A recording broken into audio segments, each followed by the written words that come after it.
लगातार जैसे हम क्या होता है कि फेल हो जाते हैं बार बार, तो हम क्या करते हैं छोड़ देते हैं, डीमोटिवेट हो जाते हैं, किसी दूसरे की बात सुन लेते हैं कि इससे तो कुछ नहीं होना,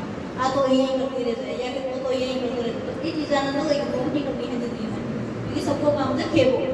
तो खेता ही है ना। तो अब मैं सबसे ज़्यादा जो ध्यान है मेरा, मैं थाना एड्रेस कर बता रही हूँ, बिल्कुल हो गया हाँ, कि कैसे हम कंपटीशन जो इतना बड़ा हुआ है हम तैयारी करते हैं, उसके ऊपर मेरा ज़्यादा फोकस रहेगा, क्योंकि मेरे बारे में तो सब कुछ बता ही दिया है, तो मैं इसी पे ही चर्चा करूँगी, ठीक है। और आखिरी में मैं थोड़ा Q&A की क्वेश्चन आंसर, आप कोई भी आप क्वेश्चन मुझसे पूछ सकते हो, मैं उसका मेरे लेवल पे अच्छा जवाब देने की कोशिश करूँगी कि मैं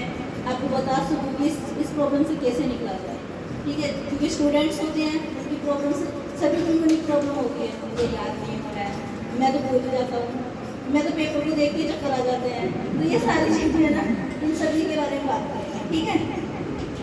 तो मैं सबसे पहले कहूँगी, जैसे मेरा है, मेरे को 4 साल हो गए तैयारी करते हुए, मैंने M.Com के बाद ही डिसाइड किया कि मैं इस सिविल सर्विसेज की तरफ जाऊँगी। तो उसमें मेरे गाइडेंस की जो एक, जैसे आपके पास तो बहुत ही अनुभवी टीचर्स हैं, तो मेरे को गाइडेंस की थोड़ी कमी थी, क्योंकि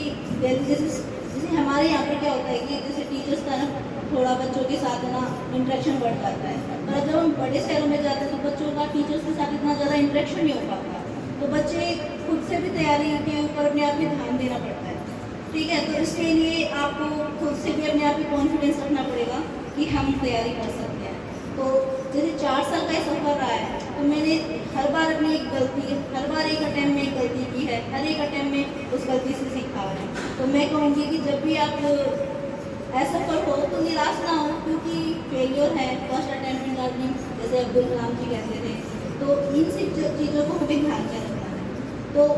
अगर आप जैसे कि हम कंपटीशन की तैयारी करें, बहुत कुछ याद करना होता है, तो आप उनको फनी तरीके से याद करें, जैसे कि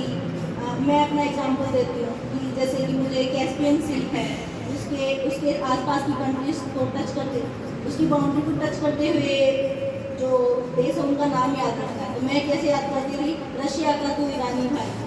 बिल्कुल याद हो गया मुझे, मैं कभी नहीं भूलती, ये क्वेश्चन कभी भी आए, ये 2 मार्क्स मेरे नहीं छूटने चाहिए कभी। तो इन चीज़ों को आप अपने अगर स्टडीज़ में इंकॉर्पोरेट करोगे, तो मेरे हिसाब से आपको याद करने वाली जो प्रॉब्लम है उसमें तो कोई इशू नहीं होगा। दूसरा, गर्ल्स के लिए मैं स्पेशली कहना चाहूँगी कि डिसकॉन्टिन्यूटी, जैसे कि हम किसी चीज़ की तैयारी करते हैं, तो जब भी जैसे 2 महीने पढ़ाई कर ली, 3 महीने पढ़ाई कर ली, फिर घर में कोई काम आ गया या फिर कोई फंक्शन आ गया, हम तो अपनी बस फंक्शन में तैयारी में यानी कि सजने सवरने में ध्यान दे देते हैं। इन चीज़ों को तो बिल्कुल इग्नोर करना है। और लड़कों को ही मैं हमेशा ये कहूँगी कि जैसे कि भाई दूसरों फायदा हो, बहुत तैयारी करते रहे, चाल रहा है खेत में चला या चाल रहा है बाजार चल रहा हो, तो ये चीज़ें तो बिल्कुल ही इग्नोर करनी है, ठीक है। और सबसे बड़ी सलाह आज का टाइम जो सोशल मीडिया है या फिर इंटरनेट है,